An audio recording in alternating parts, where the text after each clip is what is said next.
Bom, eu quero fazer uma reflexão com vocês. Eu tenho feito uma observação um pouco mais minuciosa no livro de Gênesis. E eu me deparei com duas construções, hoje eu vou falar apenas de uma.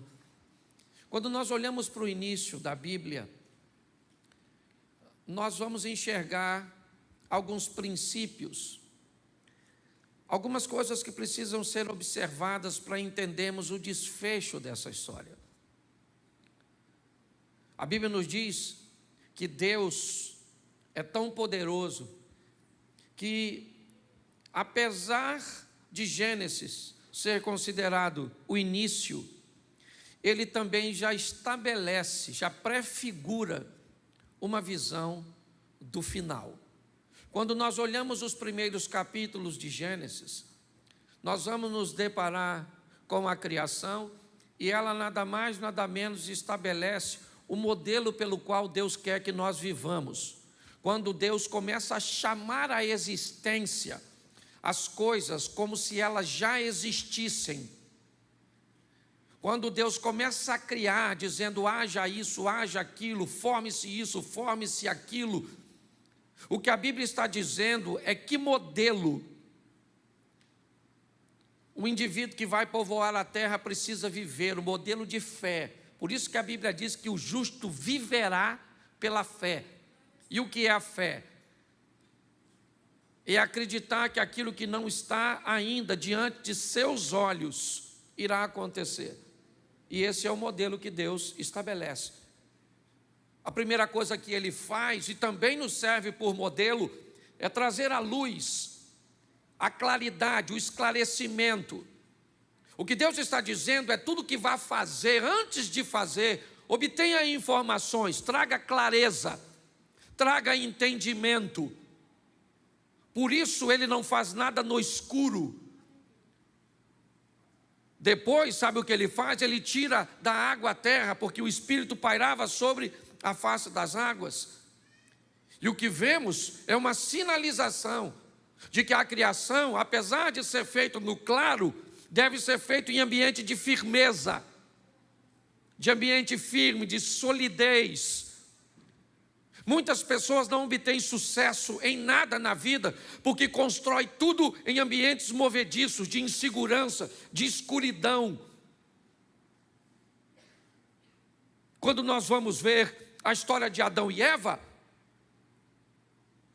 nós vamos descobrir como Deus sinaliza os relacionamentos interpessoais. Aliás, ao olharmos para a Bíblia, basta olhar para os 10 mandamentos e vamos descobrir que 7 deles são focados em relacionamentos interpessoais. Ame teu próximo como a ti mesmo. Honre teu pai e a tua mãe. Não matarás, não adulterarás, não dirás falsos testemunhos, não cobiçarás nada do próximo. Quando olhamos para tudo isso, o que recebemos é a direção. Na história de Adão e Eva, esqueça o pecado e descubra como vai ser a vida de gente que não é capaz de abrir seu coração para falar de suas fraquezas.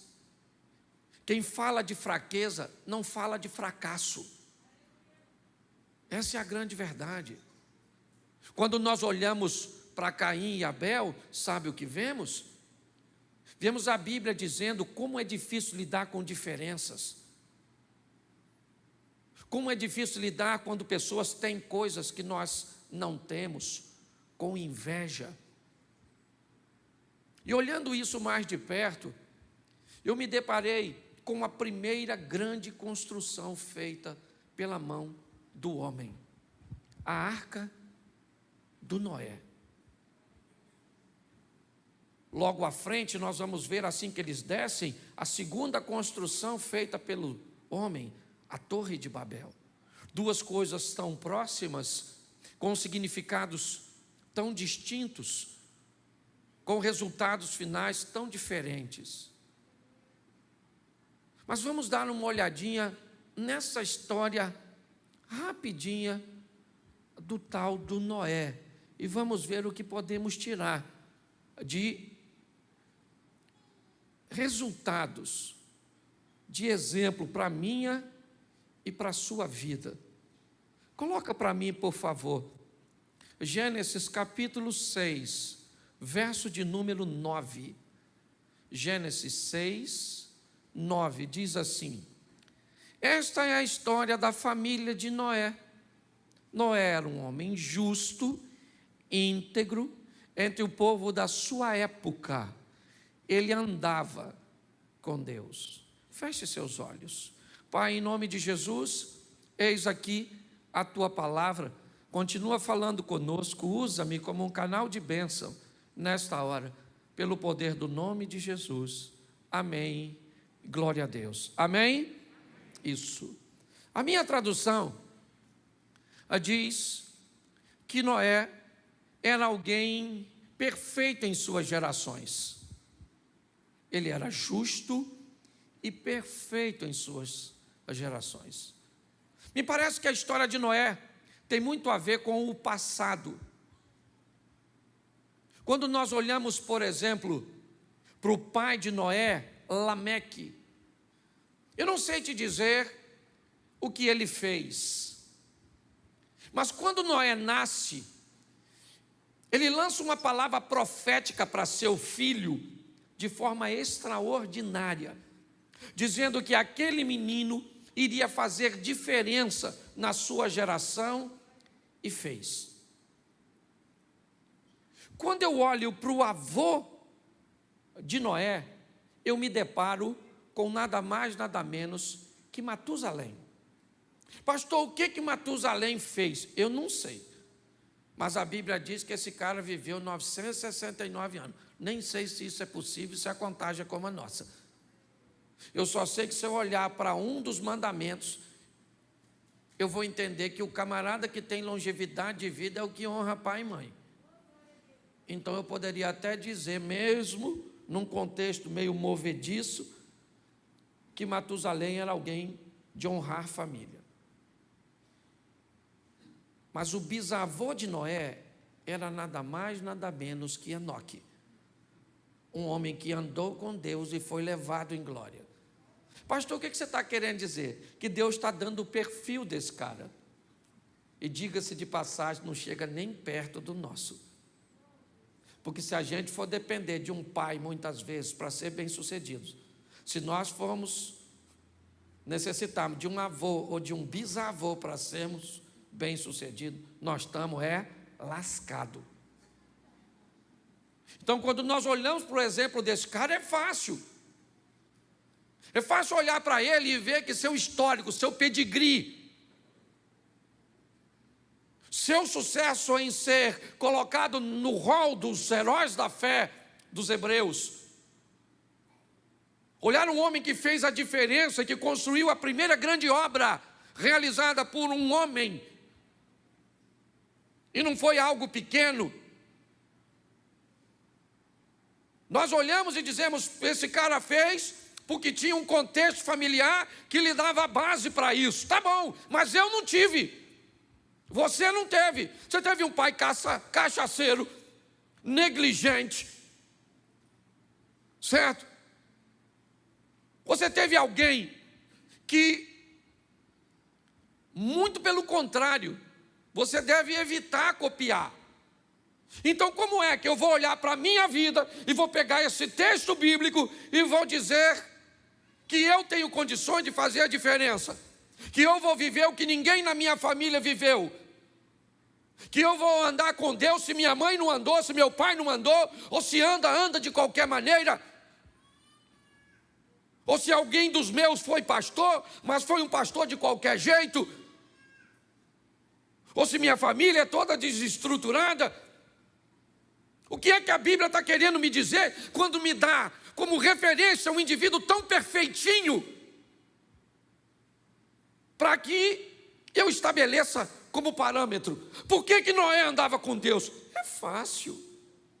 Porque Lameque andava com Deus, porque Matusalém andava com Deus, porque Enoque andava com Deus. Agora, como é que você vai andar com Deus?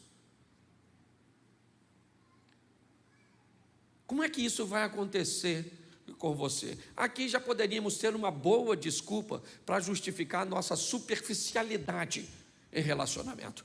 nossa imaturidade em sensibilidade.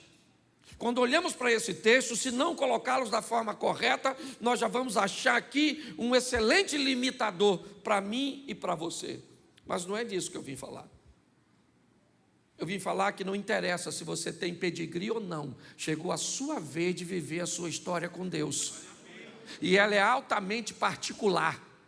Então, se você quer se colocar como um produto do meio, tem todo o direito. Só que a Bíblia diz que Noé vivia no meio de uma geração corrompida. Mas ele resolveu se manter. Ah, pastor, mas o senhor mesmo já disse que ele resolveu se manter, por quê? Porque todo mundo na igreja do Noé era crente pra caramba. Porque os vizinhos do Noé eram crente pra caramba. Porque o Noé estudou no colégio ali, que todo mundo era crente. E eu não. Beleza, e daí? É essa justificativa que você quer? Então deixa eu te dar um texto bíblico simples para você observar. Observe aí, por gentileza, Romanos 12, 2. Coloque para mim aqui. Romanos capítulo 12, verso 2. E não vos conformeis com este mundo, mas transformai-vos pela renovação do vosso entendimento, para que experimenteis qual seja a boa, agradável e perfeita vontade de... Preste atenção aqui. Você não teve pedigree, mas você tem a palavra de Deus. Você pode até não ter uma família estruturada, mas você tem uma Bíblia que te inspira a viver de uma forma diferenciada. Então pare de criar desculpas de que o seu sucesso tem a ver com coisas que te deixaram de herança, porque uma herança só é sua se você tomar posse. Quando eu olho para a história desse camarada, a primeira coisa que eu vejo é a capacidade que ele tem de lidar com um ambiente hostil, tóxico, difícil, e ele está em todo lugar, irmão. Hoje nós chegamos na igreja onde deveríamos encontrar só gente crente, cheia de Deus, coração solícito, não é? Gente piedosa. É isso que as pessoas esperam quando chegam na igreja. Chega na igreja e lida com uma situação totalmente oposta. Vem para o culto, senta do lado de alguém que não presta atenção, fica no celular. Senta no culto, às vezes você chega aqui, alguém está no WhatsApp, está conversando, fica te encostando. E nós temos, aí você sai da igreja, oh meu Deus, vamos para casa. Aí em casa é uma tribulação. Aí vai trabalhar, 2 tribulações. Aí vai para o trânsito, 3 tribulações. Como é que nós vamos ser crentes num ambiente desse? Pare e pense nisso. Muitas pessoas não conseguem sobreviver a esses desafios. E acabam justificando-se, dizendo que o ambiente cujo qual elas estão está corrompido. E isso tem feito com que elas não se posicionem. A história deste homem me inspira a entender que a geração cuja qual ele estava inserido era uma geração pecaminosa. Mas ele conseguiu sobreviver. E ele, porque tinha uma estrutura para familiar. Mas nós, porque temos o Espírito Santo de Deus. Se eu desse oportunidade para... Quantos aqui tem uma história triste para contar? Levanta a mão.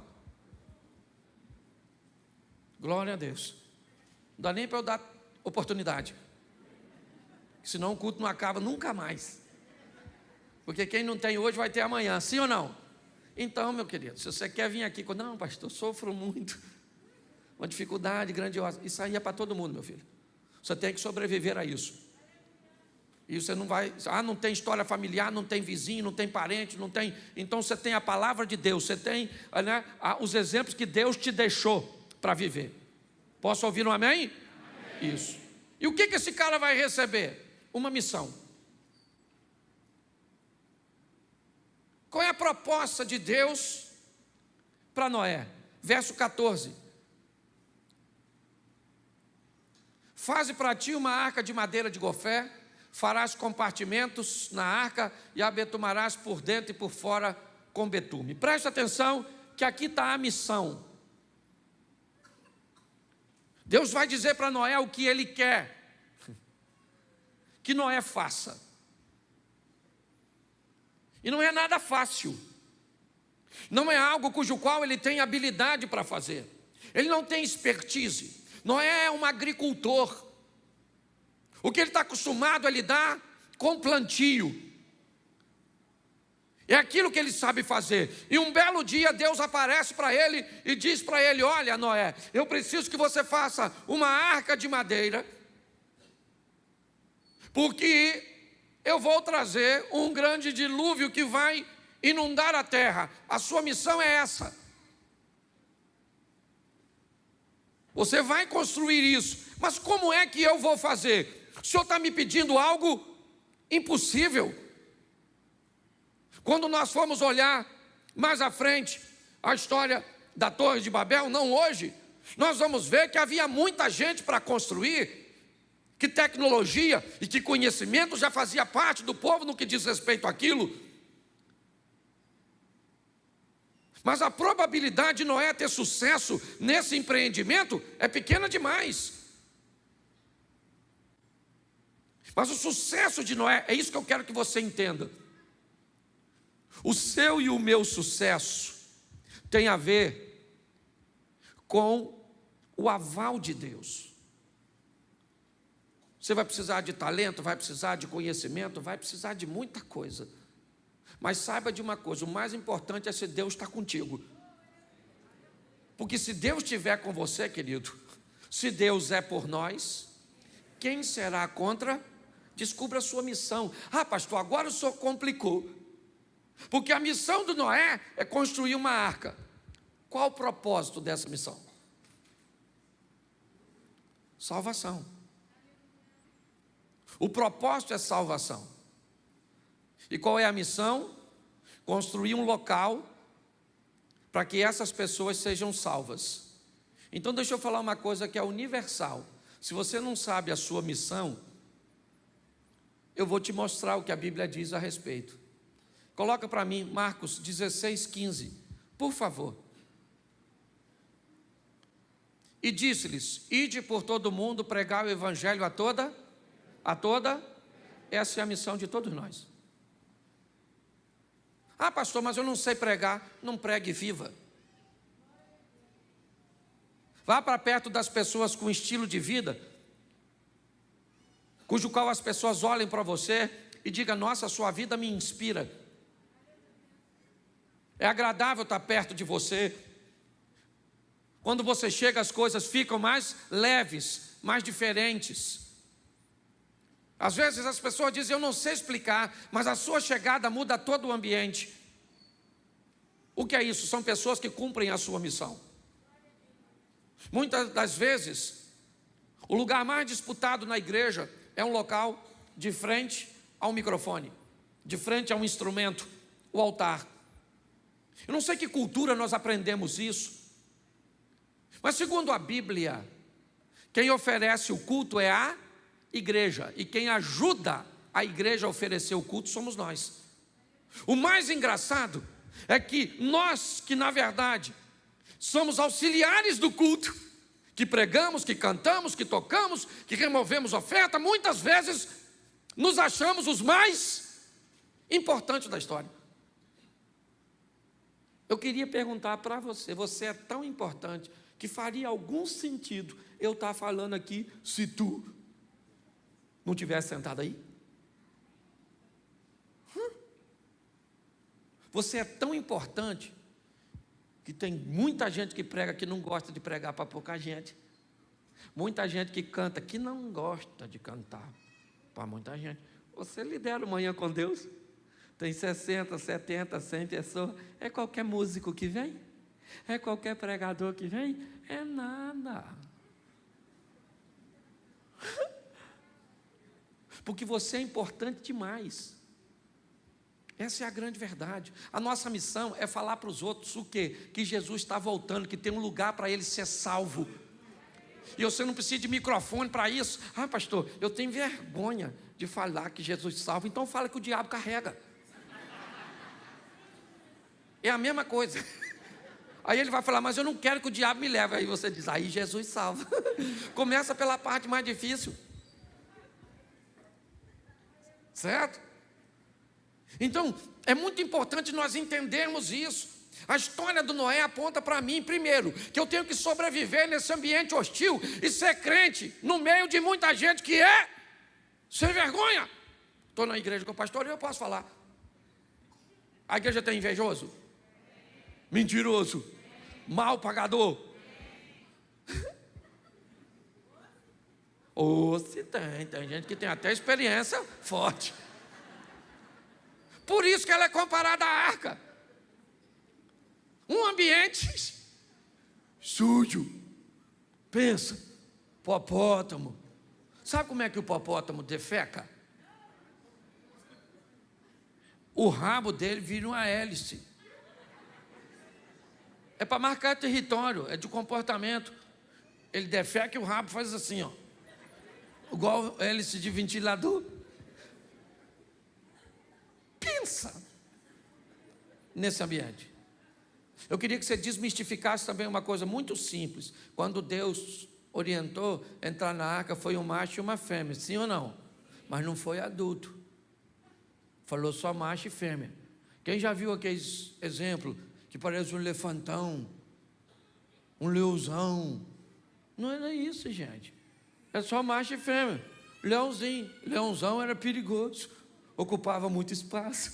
Sujava muito. Leãozinho você chuta. Entra aí, rapaz. Caramba. Vai embora. Pare e pense. O que eu quero que você amadureça a sua ideia. Sabe o que é? É que é obrigação nossa pregar o evangelho para quem? A toda, principalmente aquelas que nós achamos que não merece. É a nossa missão. Se você não faz isso, querido, você ainda não sabe direito o que é ser crente, o que é ser cristão, é viver com Deus. Faz quase 30 anos da minha vida que pelo menos, se pegar 30 anos, 10 anos, eu passei dormindo, porque a gente dorme 8 horas, 30%, 30 e pouco. Então 10 anos eu passei dormindo, e quase 20 anos, aí, pregando o evangelho, falando para pessoas que Jesus é bom, que Ele muda a história, que não interessa como você está sofrendo, Ele pode entrar na sua vida e dar um norte para você. Muitas pessoas me ouviram, outras sequer me ouviram, muitas me rejeitaram, mas não interessa, eu estou cumprindo a minha missão.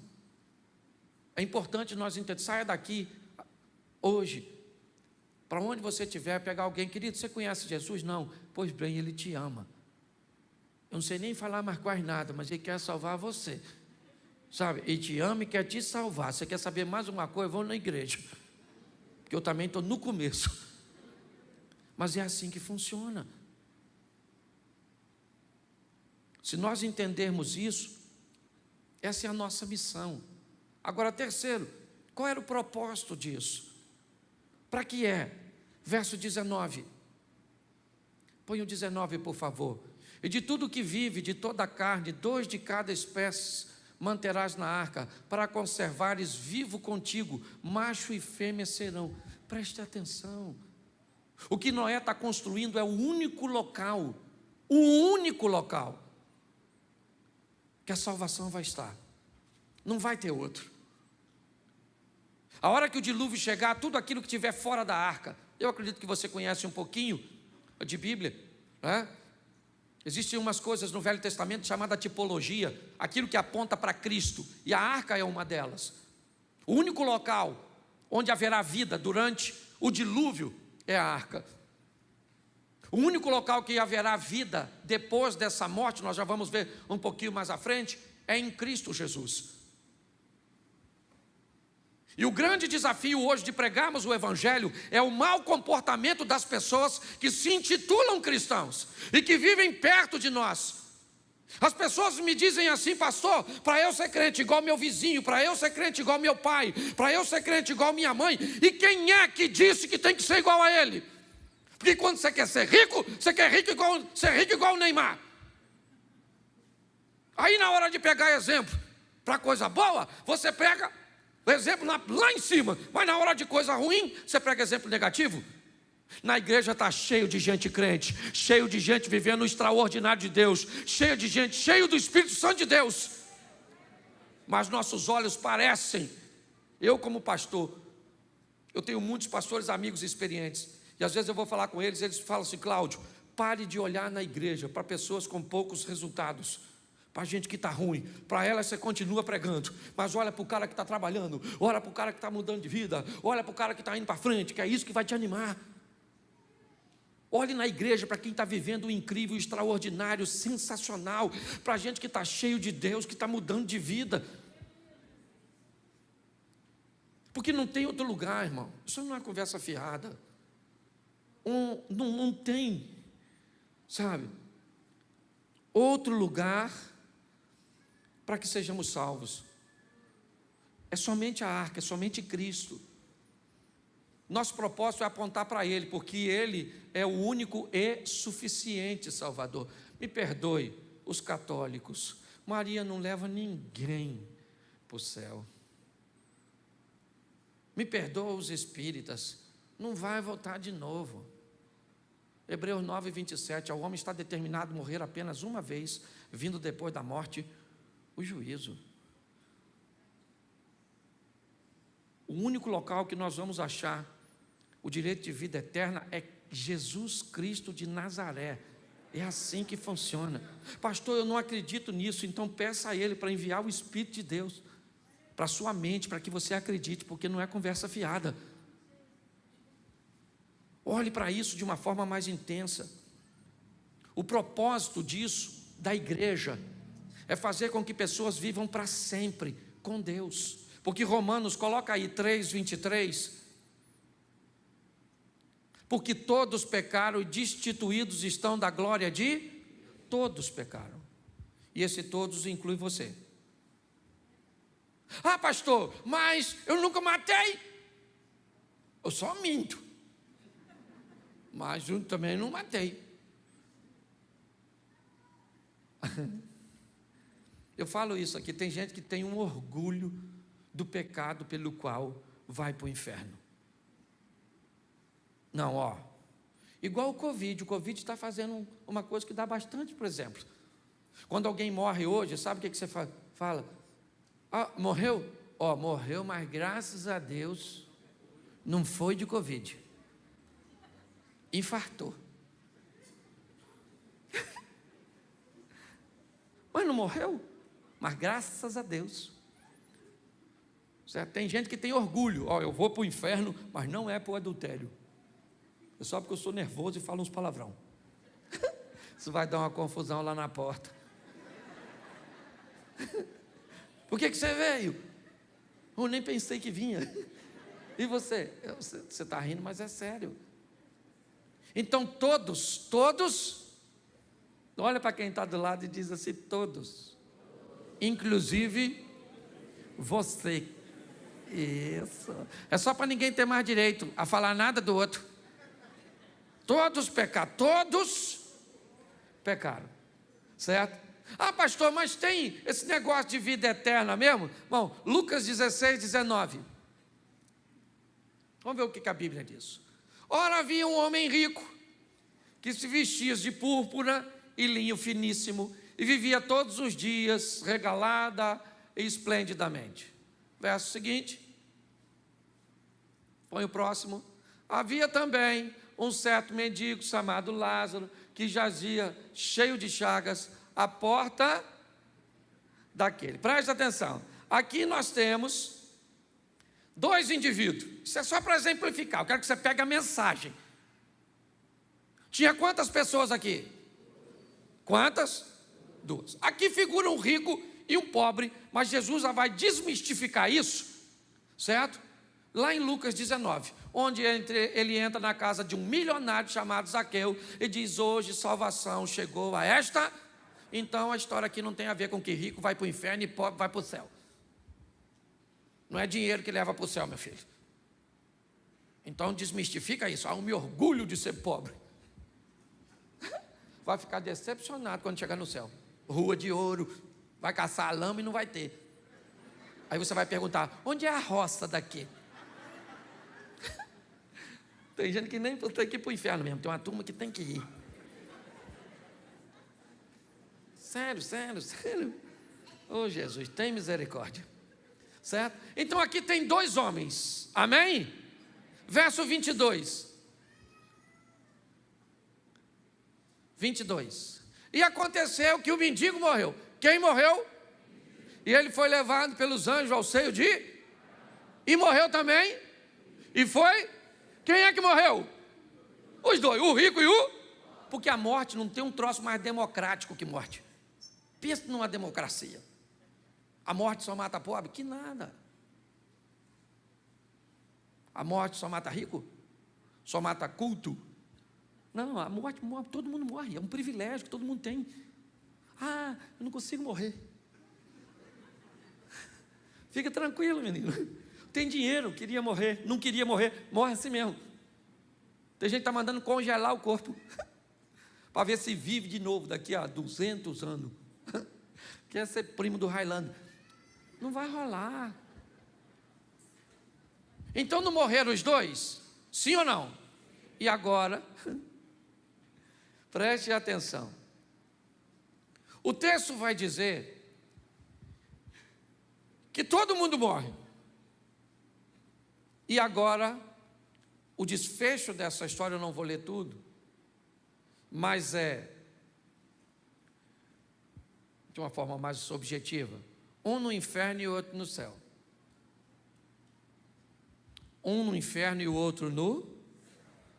A Bíblia diz que um está no seio de Abraão, o outro foi sepultado, está lá no Hades. A representação é céu e inferno. A Bíblia está dizendo que tem céu e inferno? Sim ou não? Sim ou não? Mas tem algumas pessoas que acham que não. Aí eu te pergunto, você acredita nas pessoas, no seu professor de filosofia? No documentário Alienígenas do Passado? No Lúcifer? Seriado? Quem é que assiste Lúcifer? Levanta a mão, você pode levantar, que aqui a gente não... Isso, legal aí, ó. Lúcifer. Quando eu era garoto, se eu falasse essa palavra em casa, não tinha dente na minha arcada dentária, só próteses. Você está rindo, mas é sério. Mas é céu e inferno. A Bíblia está dizendo que tem. E quem é que diz que não tem? Às vezes é alguém que sabe mais que a Bíblia. Apocalipse capítulo 2, verso 11. Coloca aí. Quem tem ouvidos, o que o Espírito diz, ao que vencer, não sofrerá o dano, não receberá o dano da... Preste atenção. Rico e Lázaro, os 2 estão vivos, ok? Os 2 morreram a primeira morte, sim ou não? A palavra morte está totalmente associada com separação. Porque o indivíduo morre, porque o espírito sai dele. Quando o espírito abandona um corpo, este corpo perde a vida. Todo o seu sistema de eletricidade, que faz o cérebro funcionar, o coração bater, ele se ausenta. Então, quando o espírito se separa do corpo, o corpo morre. E o que acontece com o corpo? Volta para... Mas entre corpo e espírito tem uma coisa chamada... E o que foi para o inferno e para o céu foi a alma do rico e a alma do Lázaro. Pastor, onde é que está o dano da segunda morte? Se a primeira é a separação do espírito do corpo, a segunda é a separação da alma de Deus. O que a Bíblia está dizendo é que a minha alma corre o risco de se separar de Deus, de ir para onde? Para o inferno. Pastor, há muito tempo que eu não escuto uma mensagem dessa, e nem esperava ouvir isso do Senhor. Pois é, querido, mas eu estou preocupado, porque nós estamos com a igreja lotada, mas me parece que o céu vai ficar basicamente vazio, porque o povo está fazendo o que quer, vivendo de qualquer jeito. Aí vem para a igreja porque eu sou engraçadinho, acha que eu vou dar moleza. Querido, cuidado que o Satanás está aí. Querendo o quê? Roubar, matar e destruir seu casamento, sua família, sua fé, te levar para onde ele está, porque a Bíblia diz que o inferno foi feito para Satanás e para seus anjos, mas ele não quer ficar sozinho, quer levar eu e você. Ah, pastor, mas é difícil. A tentação.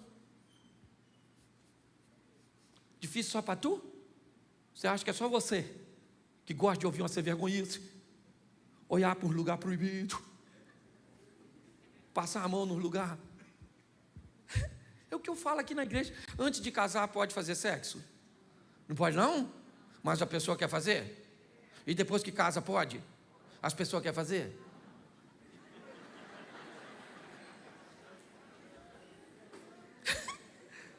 Pastor, só é engraçado. Engraçado é você. Olha só.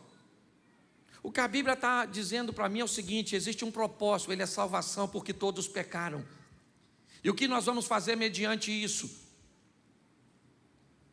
Nós vamos entender que nós não queremos receber o dano da segunda morte. Mas pastor, como é que eu vou fazer isso? O senhor começa dizendo que o Noé foi bem sucedido porque teve pedigree. Beleza, eu não tenho, o senhor me aponta a Romanos dizendo que eu tenho que renovar a minha mente, buscar exemplos positivos, andar com gente boa, ler coisas boas, para conseguir me firmar. Até aí tudo bem. Aí o senhor diz que a minha missão é pregar o evangelho, porque o propósito daquilo que eu estou fazendo é tirar pessoas do inferno e colocar no reino de Deus, através da cruz, certo? Da arca, uma porta só, que quem fecha é Deus. É assim que funciona. Por quê? Porque eu não quero receber o dano da segunda morte. Mas onde estão os meus recursos para eu conseguir condições de vencer isso? Como é que eu vou conseguir? Coloca para mim Gênesis 6,18. Volta lá no Noé.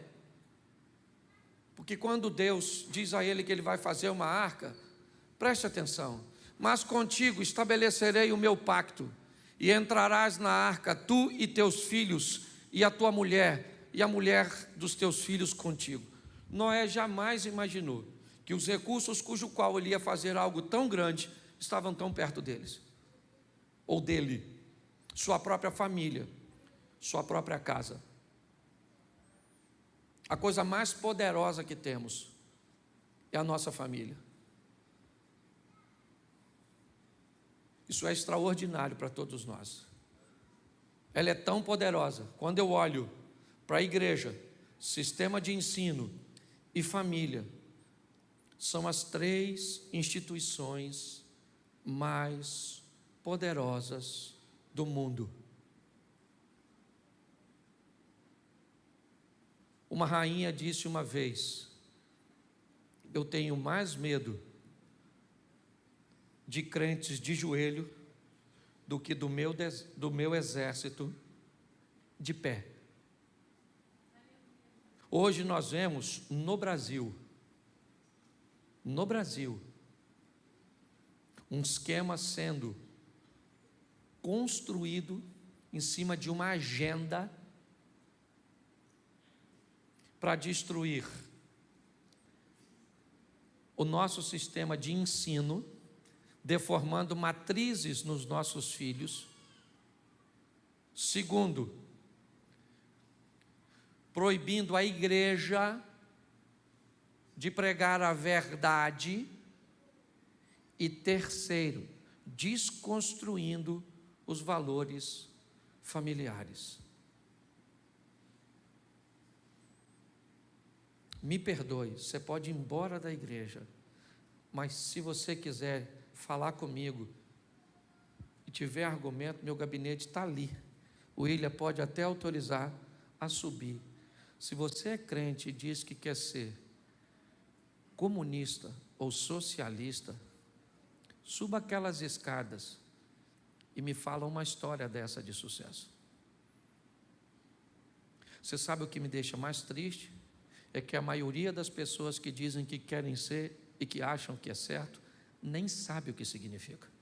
nem sabe quais os países hoje, nem sabe quanto o povo teve que pagar. Esquece Bolsonaro, eu não sou bolsonarista, eu sou pró-governo, é diferente, eu sou pró-povo. Eu não quero bem-estar de igreja, de crente, de hétero, de branco. Eu quero o bem-estar do povo. Nossa nação merece respeito e é isso que eu tenho pregado aqui. É assim que funciona. Mas nós temos que entender o valor da família, o valor da igreja, o valor do nosso sistema de ensino. E como é que eu vou combater tudo isso? Com a Bíblia, é verdade. Com conhecimentos gerais, eu tenho que saber o que está acontecendo. Um povo alienado, que não sabe quase nada, lê muito sobre o pouco e fala muito sobre o pouco que lê. E o Espírito Santo de Deus. Nós precisamos disso, gente, de Bíblia, de conhecimento bíblico. Sabe? Conhecimento bíblico. Meu Deus. Uma vez um garoto falou comigo assim: pastor, eu quero fazer uma tatuagem. E eu falei: por quê? Olha o argumento, não esquece a tatuagem. Tatuagem não é pecado. Eu só acho que tatuagem é coisa de gente que devia morrer novo. Esse é o meu. O que você acha de tatuagem? Eu falei: a tatuagem é gente que devia morrer assim com 30 anos. Por quê? Porque quando vai ficar velho, eu vi uma rosa esses dias. Nas costas de uma velha, eu achei que botaram inseticida. Eu falei: alguém espirrou um spray de inseticida, mas assim, já, as pétalas. Aqui nas costas da dona. Então não tem nada contra a tatuagem. Eu não faria porque eu não estou afim de morrer cedo. Sabe, as pessoas fazem assim, mas eu acho que é até bonito, sim ou não? Mas na pessoa quando tem um braço maneiro, umas coisas maneiras, né? Tem gente que faz umas partes para ninguém ver. Aí é maneiro, que só ela vê, fica velha, ninguém vê. Fica no oculto, do escondido, do profundo, na verdade. Mas esquece, não estou condenando aqui, não estou condenando não, ok? Até porque eu não tenho nem texto bíblico para isso, eu estou só dando um exemplo. Mas um garoto foi e falou comigo que fez uma tatuagem, ele achava que era pecado, e ele me disse que tinha feito porque Jesus tinha tatuagem. E aí eu queria saber a profundidade do conhecimento teológico do irmãozinho. E ele me disse que a Bíblia diz que ele tinha na coxa escrito Rei dos Reis e Senhor dos Senhores. E eu disse para ele que também esse indivíduo da coxa escrita tinha cabelo branco, olho de fogo e uma espada saindo da boca. Por que é que ele não fez os outros 3? E ele começou a rir. Conhecimento bíblico nos faz entender que o que estamos fazendo primeiro não é pecado ou é pecado.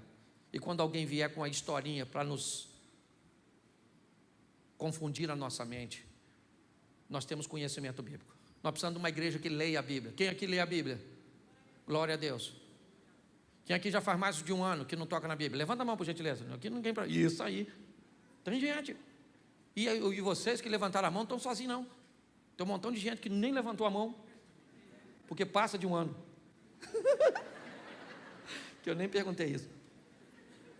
Nós vamos precisar, querido, sabe que é de conhecimento bíblico, a batalha, certo, no monte da tentação, lá próximo a Jericó, entre Jesus e Satanás, conhecimento bíblico. O diabo vai tentar te convencer.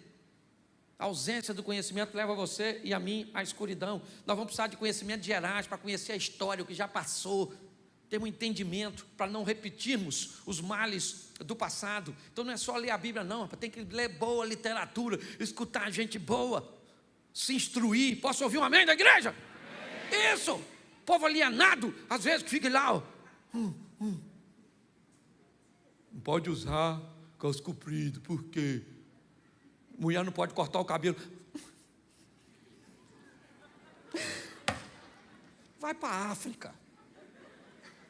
Vai, aquele cantinho da África. Fala para uma mulher daquela não cortar o cabelo. Lá não tem um shampoo, não tem um... É só questão de tempo, pensa. Não, só não pode ser crente. Ah, mas lá pode cortar, aqui não pode. Por quê? Porque lá não é pecado, aqui é. Me dá um nervoso quando eu vejo essas histórias. Então vai ler a Bíblia, vai estudar, vai conhecer. E pastor, E mais o que eu preciso? Você precisa de uma intimidade com o Espírito Santo. Pastor, mas eu não enxergo ele. Você também não enxerga eletricidade?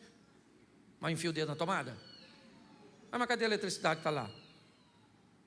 Então dobra seu joelho e fala para o Espírito Santo: Espírito Santo, você existe mesmo? Eu estou na igreja há tanto tempo, escuto falar de você, vejo nada. O povo canta no arrepio, o povo prega no arrepio, eu não choro, eu olho para o outro chorando, e eu me dá vontade de chorar de raiva, que eu não sinto nada, e eu não vejo nada, eu não faço. Mas se revela para mim, eu quero ter intimidade, eu quero andar próximo. Vamos viver uma vida realista, porque Jesus está voltando, meu filho. Aliás, eu acho que ele já saiu de lá, já está chegando. Entendeu? Já a trombeta vai tocar. E aí, ó, Claudinho, ó. Cadê o pastor Cláudio? Vem no culto, não. Por quê? Jesus levou. Mas nós ficamos, então vamos fazer o culto nós. Certo? Então não vai dar não, meu filho. Vamos embora todo mundo para o céu. Você pode ficar de pé? Porque tem um povo lá fora que também está querendo ir. Quando você sair, você sai pela porta, né, de trás, o povo vai entrar por aqui, o pessoal lá de trás sai primeiro, 30, 40 segundos eles saem e dá para você sair. Feche seus. Você quer caminhar conosco, aquela sala ali atrás do cameraman, nós temos um pessoal lá para te receber, passe lá e diga: ó, já estou caminhando com vocês aqui, estou querendo dar uma olhada em vocês mais de perto, para ver se dá para ser crente com vocês, estou meio decepcionado de onde eu vim, não entendo direito o evangelho, mas estou interessado em caminhar aí com vocês. Então, dá um pulinho naquela sala, fale lá, ok? Isso, lá fora também, você que quer participar dos Casados para Sempre, o nosso trabalho aí de casais. Ah, pastor, não estou atravessando problema nenhum no casamento. Casado para sempre não é só para problemas, casado para sempre também é para prevenção, ok? Então venha investir no seu relacionamento. Feche seus olhos, vamos orar. Pai, muito obrigado, ó Deus. Muitas vezes nos faltam recursos, nós gostaríamos de ter vindo e criado num lar totalmente bem estabelecido, mas isso não foi possível para a maioria de nós. Mas não é por isso que nós vamos deixar de ser crente, porque exemplos positivos nós temos na Tua Palavra, o Teu Espírito Santo nós temos como companheiro, a Bíblia nós temos como manual de fé e prática. Abençoa-nos, ó Deus, que tenhamos o entendimento que não basta a salvação apenas para nós, mas que há uma missão em pregar o Evangelho, com um propósito de salvar vidas, e os recursos o Senhor tem nos entregue através da Tua Palavra, dos conhecimentos e do Espírito Santo. Leva-nos aos nossos lares para uma semana de bênção, uma semana de vitória. Que o grande amor de Deus, nosso Pai, a graça de nosso Senhor e Salvador Jesus Cristo e as doces consolações do Santo Espírito de Deus seja para com todo o povo do Senhor, e todos digam: porque todo aquele que invocar o nome do Senhor será salvo. Como, pois, invocarão aquele em quem não creem? E como crerão naqueles de que não ouviram? E como ouvirão, se não há quem pregue? E como pregarão, se não forem enviados? Como está escrito: quão formosos os pés dos que anunciam o evangelho de paz, dos que trazem alegres novas de boas coisas. Mas nem todos têm obedecido ao evangelho, pois Isaías diz: Senhor, quem creu na nossa pregação? De sorte que a fé é pelo ouvir, e ouvir pela palavra de Deus. Romanos capítulo 10, versículo 13 ao 17.